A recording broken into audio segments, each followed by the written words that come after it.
Olá e sejam bem-vindos ao primeiro episódio do podcast Dividendos Portugal e hoje, como primeiro convidado, temos o Samuel, um investidor que aliás tem um canal no YouTube onde partilha o seu portfólio de 11 empresas, a Meta, a Hims, a Texas Roadhouse, Ulta Beauty, Mastercard, Pool, Crocs, Vichy, Enphase, SPGI e Microsoft. Assim que hoje vamos ficar a conhecer um bocadinho melhor quem é o investidor por detrás do canal Investimento Estratégico. Vamos a isso. Olá Samuel, bem-vindo ao primeiro episódio do podcast Dividendos Portugal. É um prazer ter-te aqui. Prazer é meu. É bom estar na casa do dividendos, entre aspas. Boa. Pronto, a ideia do nosso podcast é ficar a conhecer um bocadinho melhor quem é o investimento estratégico, um bocadinho a tua experiência, partilhar com quem nos está a ouvir e a ver como é que começaste e as dificuldades que foste encontrando no caminho do investimento. E, portanto, eu queria começar mais por perguntar-te como e quando é que nasceu este bicho de começar a investir? O investir mesmo, se calhar começou há cerca de 3 anos e meio, talvez. Mas eu neste momento tenho 27, só para dar algum contexto. Se calhar a partir dos 19 foi quando eu comecei a ter algum contacto, alguma curiosidade, mas só há cerca de 3 anos e meio é que tive mesmo interesse de entrar nos mercados financeiros e perceber a complexidade dos mesmos. Mas para dar um bocadinho de voltar atrás, tudo atrás, eu com 2019, o meu primeiro contacto, só para terem noção, e tem alguma piada, que na altura eu jogava Hearthstone, e um amigo meu também estava ao mesmo tempo nas criptomoedas e percebia muito daquilo e etc. E ele fez-me uma proposta interessante, que era: vamos comprar Ethereum, que na altura, sei lá, estava a 20, 30 dólares, por isso já estão a ver a oportunidade que eu desperdicei, ou vamos comprar pacotes de Hearthstone. E eu tomei a decisão mais inteligente, que foi comprar pacotes de Hearthstone, que hoje desvalorizaram totalmente, já nem jogo, portanto. Mas sim, o meu primeiro contacto foi aqui. Depois, mais tarde, há cerca de 4 anos, aquele bichinho começou a crescer, aquele bichinho de curiosidade dos gráficos e etc., começou exatamente aí, nos gráficos. E como podem imaginar, foi como um imã que começou a atrair-me para os gráficos, para o trading. O primeiro curso que eu comprei foi exatamente sobre isso, foi de Forex. Foi o meu primeiro real contacto com os mercados financeiros. Portanto, começa bem, né? Como toda a gente, comecei a ver vídeos do YouTube, tentar perceber um bocadinho daquilo e comprei um curso no Udemy. Não sei se conhecem bem o site, mas pronto, é um site de cursos. Comprei um curso, comecei a ver aquelas coisas, análise técnica, linhas de Fibonacci, linhas de resistência, de suporte, essas coisas. A meio do curso, eu já estava a dizer para mim, isto não me parece que seja bem aquela cena que eu tinha em mente, de todo. Mas eu não gosto de desistir das coisas a meio e completei o curso até ao fim. No entanto, nunca criei uma conta em alguma corretora de Forex para desempenhar a tarefa. Não chegaste mesmo a fazer trading? Não, de todo. Fiz o curso e terminei. Até porque, entretanto, eu fui descobrindo que a maior parte destas corretoras de Forex, e se calhar vai ser um bocadinho criticado, mas é a realidade, é que têm links de afiliados em que pagam até 30% sobre as perdas de cada afiliado. Portanto, é como um bocadinho de casinos online, não é? É como Solver.pt, como Bacana Play, esse tipo de coisas. Portanto, sim, este foi o meu primeiro real contacto, não foi muito animador. Depois, cerca de 6 meses mais tarde, de eu estar um bocadinho desanimado com o mundo, com o mundo financeiro, a pensar que era um bocadinho de tudo dentro de esquemas de pirâmide, de scams e essas coisas, um amigo meu praticamente forçou-me a começar um curso sobre ações, sobre o mercado, como investir a longo prazo, esse tipo de coisas. Ele forçou-me tanto que ele próprio comprou o curso, deu-me as passwords da conta dele e começámos a fazer em simultâneo. Boa, bom amigo. Eu, como não gosto de assistir, exato, sem dúvida, e hoje lhe agradeço. Mas pronto, acho que também já está pago, porque entretanto ele seguiu-me numa das minhas maiores plays, que foi a IMS, em que já atingi cerca de 240% de valorização, portanto acho que já está mais que pago. Mas já vamos falar nela, sim. Onde é que eu ia? Sim. Entretanto, comecei a fazer o curso. Ele tinha então um trabalho bastante ocupado, desistiu a cerca de 20% ou 30% no curso, mas eu, como não gosto de desistir das coisas, fui até ao fim.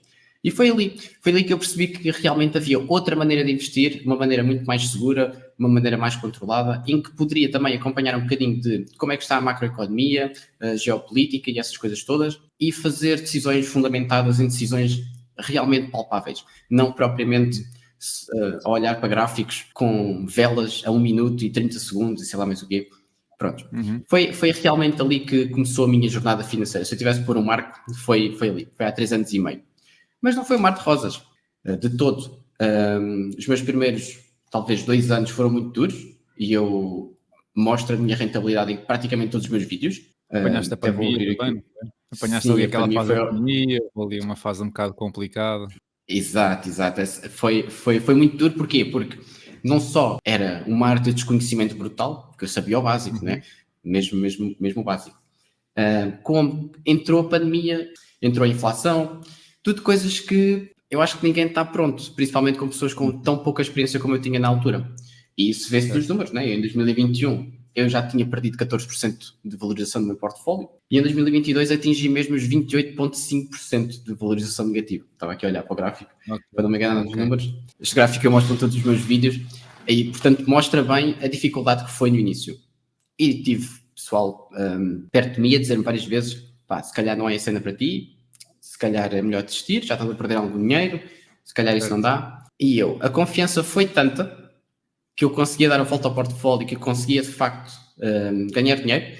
A confiança foi tanta que eu criei o canal do YouTube e foi assim que um bocadinho do nada nasceu este canal de investimento, o investimento estratégico. Foi assim, nasceu mesmo com o meu portfólio negativo e os meus primeiros vídeos é mostrar exatamente isso, a minha rentabilidade negativa, e isso sempre com a confiança de que eu conseguia dar um pivô no meu portfólio, mudar o tipo de ações que eu tinha, mudar o tipo de investimento que eu estava a fazer e de facto conseguir rentabilidade positiva. E é onde estamos neste momento. Isso é bom. Eu acho que eu tenho um trajeto parecido com o teu. E acho que começar um canal do YouTube foi bom porque reforça ali a disciplina. Tu assumires esse compromisso, acabas por ter uma estratégia com muito mais disciplina do que se não tivesses esse compromisso com quem vê o teu canal e quem assiste semanalmente ou diariamente às coisas, aos vídeos que vais publicando. Eu acho que é muito positivo. É muito importante, sem dúvida. Sim, eu ia-te perguntar acerca de barreiras, desde que começaste então nessa jornada mais de olhar para as empresas e de investir, passaste por essa má fase. Ia-te perguntar um bocadinho que barreiras ou que dificuldades é que tu encontraste nessa altura. O conhecimento é verdade, pronto, ainda estavas a aprender, mas encontraste assim alguma coisa que te marcasse realmente, alguma dificuldade que não estavas à espera, que foi uma barreira que ficaste contente de ter superado? Se falarmos em dificuldades sobre o timing de Covid e essas coisas, sim, foi sem dúvida uma barreira difícil porque tive que adaptar o meu conhecimento muito rápido. Mas eu acho que a maior dificuldade, eu acho que a maior parte das pessoas também vai se identificar um bocadinho com isto, é a veracidade do conhecimento e tentar descobrir onde é que está o conhecimento que realmente faz sentido para nós, com o nosso tipo de investimento mesmo.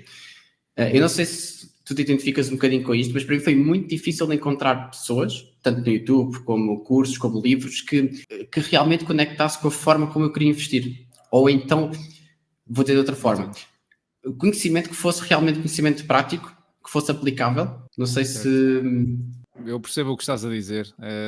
Para quem está a começar é difícil. Há muitos canais, há muita oferta no YouTube, é verdade, e muitos deles até estão em inglês, o que para quem não tem essa facilidade acaba por ser uma barreira também importante. Mas a nível português e canais com alguma profundidade não há muitas opções, é verdade. Eu percebo-te. É porque depois, quando tu começas a aprofundar um bocadinho no conhecimento, como é que tu consegues testar esse conhecimento? Se realmente o que tu estás a aprender resulta. Não consegues. Esse é o problema.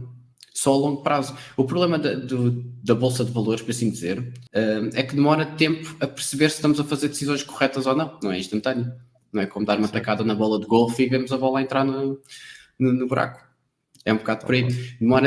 Demora tempo a adaptar o conhecimento. E se não tivermos nos sítios certos a aprender com quem realmente faz acontecer, pode se tornar mais difícil, sem dúvida. Acho que foi a minha maior dificuldade no início foi essa. Perceber qual era o conhecimento que era adequado para mim. Acho que sim. Okay. E em relação a objetivos, assim, mais a longo prazo, eu sei que tu costumas levar os teus, ou publicar os teus rendimentos a nível semanal ou mensal até.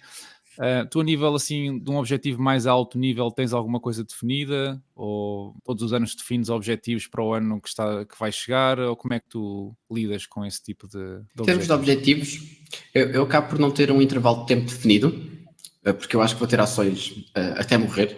Isto acabou por nascer uma paixão gigante dentro dos mercados e de investigar e pesquisar sobre ações e tentar perceber cada vez mais. Mas o meu objetivo e o objetivo do canal é muito simples, é bater o SP500. Agora, durante quanto tempo? É o tempo que conseguirmos. Neste momento estamos acima, finalmente, ou seja, após 3 anos e de muitas percas. Por exemplo, só em 2021 o SP500 subiu quase 20 e tal por cento, foi aquele boom antes do Covid, ou durante o Covid, aliás. E o meu portfólio desceu 14%. Né? Portanto, tivemos que recuperar esta diferença toda e que não foi nada fácil. Ainda é um bocadinho, Mas, é verdade.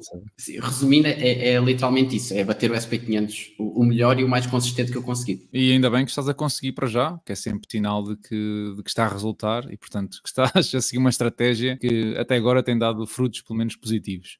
Olha, e em relação a questão de superar o S&P 500, tu investes só em ações ou tens investimentos em ETFs ou outro tipo de produtos, como PPRs ou depósitos a prazo? Como é que tu geres as tuas finanças a nível pessoal? Eu já tive ETFs noutra altura e, por acaso, eu tive ETFs quase desde o início e foi a única boa decisão que eu fiz no início, porque pelo menos esse dinheiro deu frutos, esse dinheiro cresceu. Certo. Foi das poucas posições que cresceu no início. Todas as outras foi só para arrebentar dinheiro, basicamente. Não tenho PPRs neste momento e ETFs também não. Porquê? Porque se eu considero e se o meu objetivo é bater o SP500 a longo prazo, acho que não faz sentido ter uma cópia exata do próprio mercado que eu quero bater. Acho que só vai arrastar o meu portfólio e vai dificultar essa tarefa, por assim dizer. Certo. Portanto, eu vendi todos os ETFs que eu tenho e tenho um portfólio super concentrado com apenas 11 posições. E acho que é a estratégia mais direta para tentar fazer isto que eu quero fazer. Certo. Ou seja, também não tens nenhuma exposição assim, a produtos mais complexos como opções ou assim, é mesmo só ações individuais? É ações para médio e longo prazo, basicamente. Sim. Posso reduzir ou aumentar um bocadinho a minha exposição consoante como é que estou a ver a macroeconomia ou como é que está mesmo a acontecer as coisas internamente dentro da empresa, mas a minha estratégia é mesmo muito simples, é comprar empresas como deve ser e aguentá-las durante o máximo tempo possível e deixá-las compor, basicamente. Ok. Por falar em empresas, ainda bem que agora quero entrar aqui numa fase um bocadinho mais ao detalhe, que é uma empresa que eu sei que tu falas muito e que gostas muito, nós até, aliás, já falámos sobre ela várias vezes, que é a Crocs. Podes-nos explicar um bocadinho de onde é que vem essa paixão pela Crocs? O que é que tu viste na empresa? O que é que tu achas? Qual é a vantagem competitiva que a empresa tem? O porquê de teres uma posição também significativa, não é?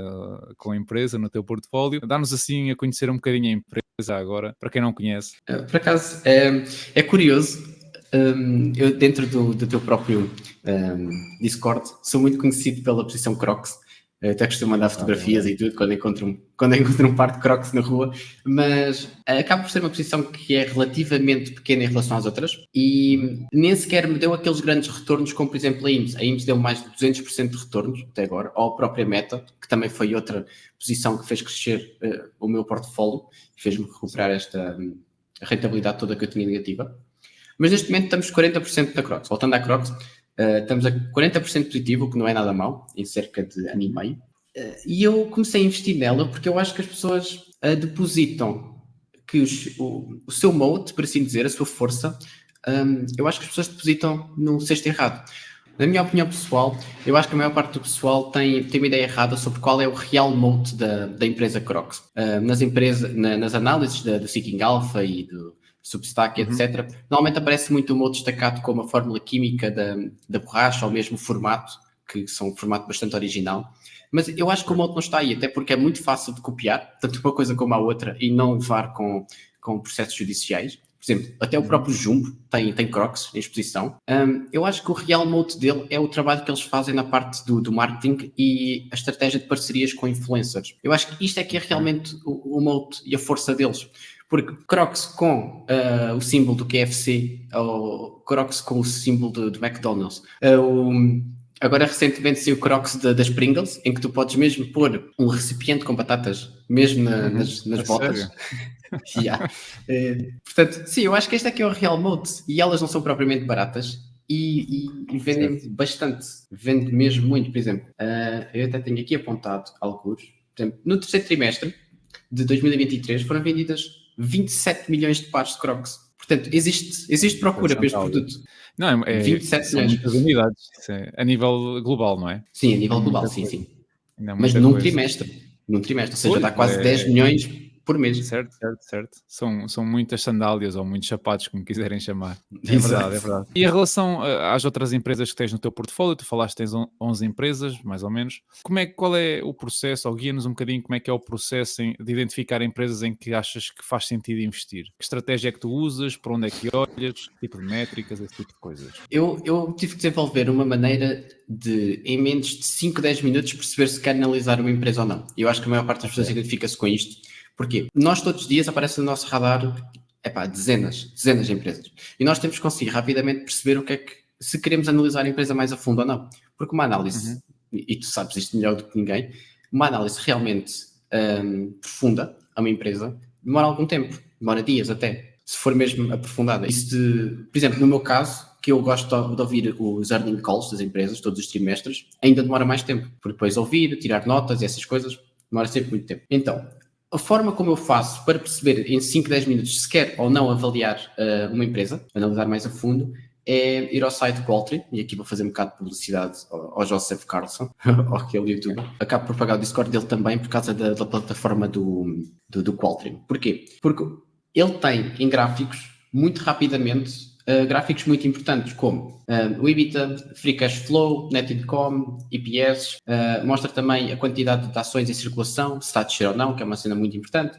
mostra o Return on Capital Employed, que é uma métrica muito importante, que vem da própria estratégia do Terry Smith, que é uma estratégia que eu acabo por seguir um pouco na minha filosofia de investimento também. E isto tudo combinado, em menos de 5 minutos eu consigo aceder naquele site. Provavelmente há outros, e provavelmente gratuitos também, mas pronto, eu habituei-me a fazer aqui e eu acho que às vezes não é por gastarmos 3 ou 4 euros por mês vai fazer diferença, e pode até fazer diferença na Ajudar. nossa, no Sim, nosso... Exato. poupa Portanto, tempo, não é? fazendo um pouco de publicidade ao teu Patreon, vale muito a pena os 3 ou 4 euros mensais que pago, porque acaba por ser uma comunidade muito unida de investidores, sem Boa, dúvida. boa. Ainda bem, ainda bem. Movendo-nos um bocadinho ao mercado e que toda a gente quer bater, não é? E nós não somos diferentes. O que é que tu achas que vai acontecer neste ano nos mercados? Já estamos mais ou menos em abril, estamos a acabar o quarto mês do ano. O que é que achas que nos espera agora? Recentemente houve uma ligeira correção, que ainda está a acontecer. O que é que tu achas que vai acontecer até final do ano? O que é que tu esperas que aconteça até final do ano? Tens alguma opinião formada sobre isso? Ainda há pouco tempo falei sobre isto. Eu acho que, neste momento, a minha única opinião forte para os mercados até ao final do ano é que vamos ter valorização do dólar. Basicamente é Ok. só isto. É das poucas coisas que eu consigo ter alguma crença na minha opinião. Porquê? Porque quem manda nisto tudo é os bancos centrais. E, neste momento, ainda temos uma economia muito mais forte na América do que propriamente na Europa.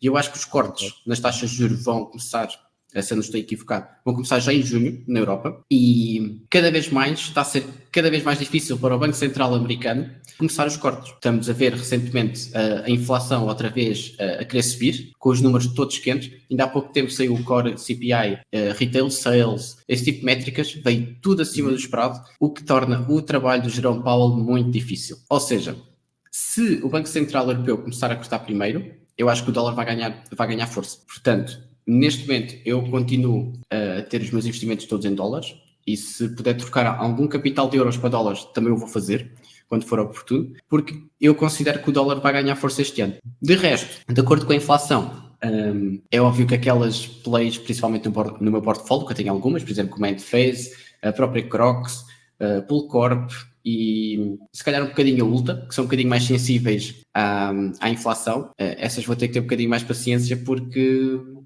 os ganhos não estão aí, pelo menos até ao final do ano. Ok. Agora que estávamos a falar na questão de trocar de divisas, portanto de euros para dólares, quando fizer mais sentido, que corretoras é que tu usas para investir o teu portfólio?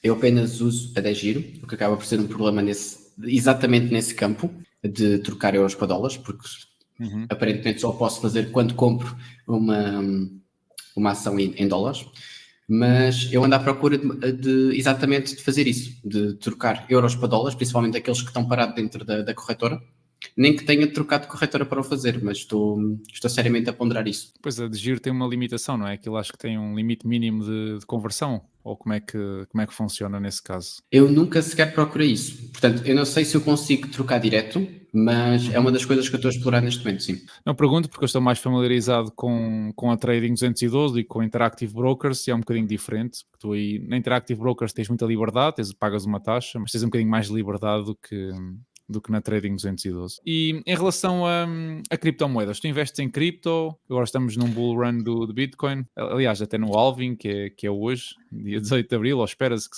seja agora, muito em breve, aliás. Já tive, e por incrível que pareça, durante todo aquele processo onde eu estava a perder milhares em ações, eu estava a ganhar milhares em cripto, o que é ridículo. E no entanto, eu deixei de investir em cripto totalmente e comecei a dedicar-me inteiramente às ações.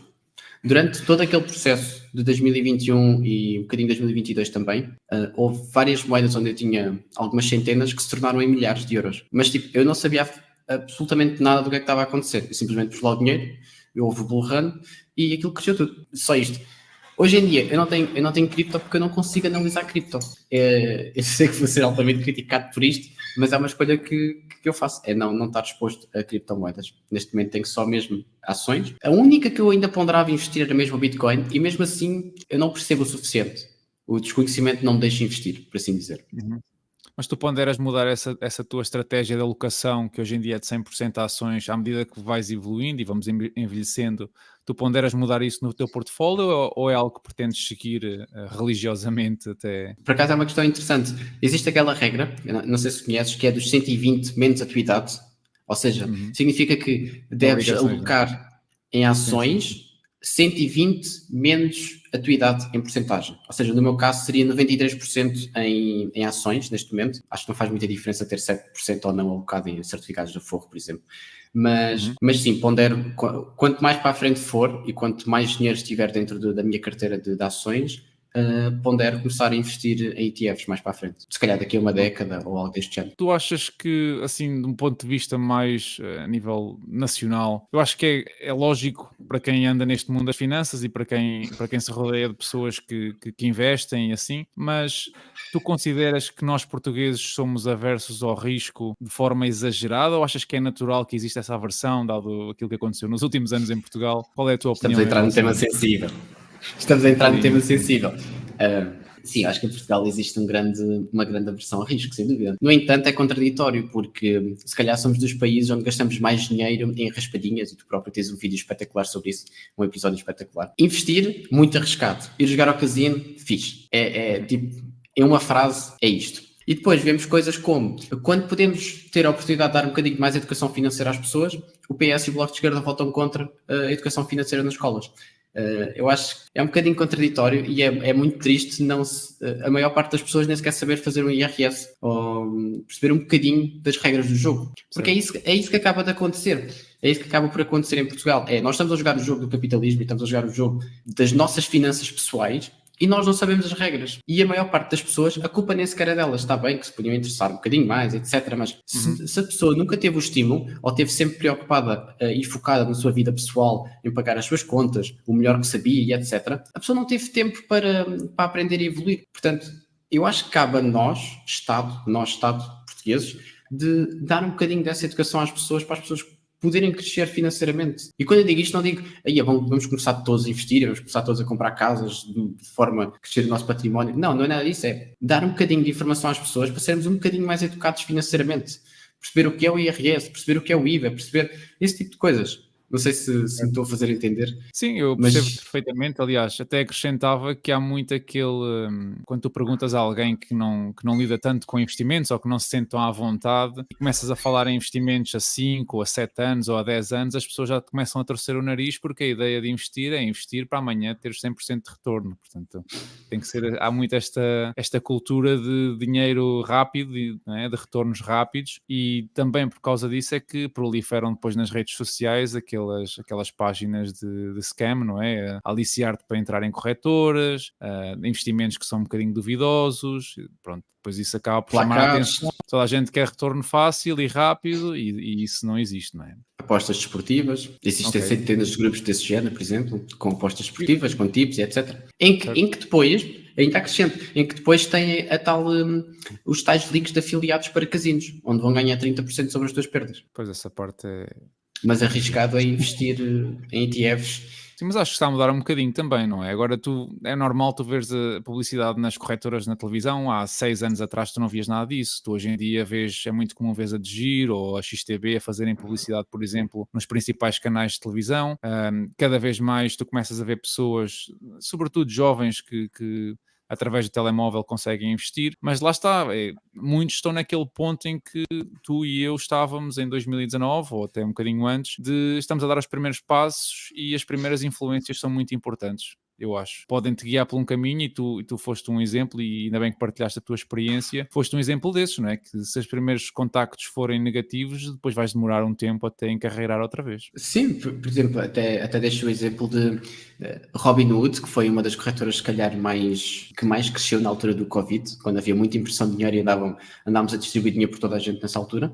A maior parte do pessoal, se calhar mais da nossa idade, da nossa faixa etária, da nossa geração, entrou no mundo das opções, sem perceber muito bem o que é que estava a fazer. Aquilo era tão simples, comprar opções nessa corretora como quantas queres, quando, quanto, e já está. E basicamente praticamente estávamos a apostar em jogos de futebol, quase, mas com gráficos, com o mínimo de conhecimento possível. Isto é perigoso. Isto é perigoso porque a oscilação vai ser brutal do portfólio. É verdade. O que é que tu achas que podia ser feito a nível do nosso país para modificar um bocado isso? Achas que devíamos começar a ensinar nas escolas ou ter algum programa mais orientado às finanças pessoais, até, sei lá, o 12º ano? Ou tens assim algum tipo de ideia que possas partilhar? Eu acho que isso era fulcral mesmo, termos alguma maneira de transmitir às pessoas conhecimento sobre finanças pessoais. Acho que isso era mesmo fulcral, sem dúvida. Mas, pelos vistos, está longe, não é? Já houve uma votação, não passou no Parlamento, e agora vamos ver quando é que será a próxima. Certo. Eu até sou apologista em que ninguém devia conseguir concluir o 12º ano sem preencher o IRS sozinho. A questão é que também agora existe o IRS automático, não é? Que basicamente carregas num botão e aquilo faz o IRS sozinho, e tu não percebes muito bem o que é que são descontos à coleta ou como é que podes beneficiar de algum tipo de investimento, imagina num PPR, e as pessoas, o desconhecimento depois acaba por contribuir para a aversão ao risco das pessoas. Quer dizer, não sabem, não conhecem, não exploram. Ou então exploram quando alguém lhes mostra uma fotografia ao lado de um Maserati ou de um Porsche, então aí também querem ter igual, não é? Deixa-me só acrescentar para terminarmos este tema. Eu acho que pior ainda do que as pessoas não saberem o que é um IRS ou preencher o mesmo, eu acho muito mais grave é as pessoas não entenderem praticamente nada do que é um empréstimo bancário, porque é aquilo que acaba por abranger mesmo muitos portugueses, mesmo pessoas com trabalho, com qualquer trabalho, conseguem finalmente comprar a sua casinha e acabam por fechar empréstimos com taxas se calhar superiores àquelas que poderiam fechar, porque não sabem o que é que estão a fazer, não sabem o que é um spread, não sabem o que é o TAEG, e esse tipo de coisas acaba por roubar muito, muito, muito capital ao longo dos anos às pessoas.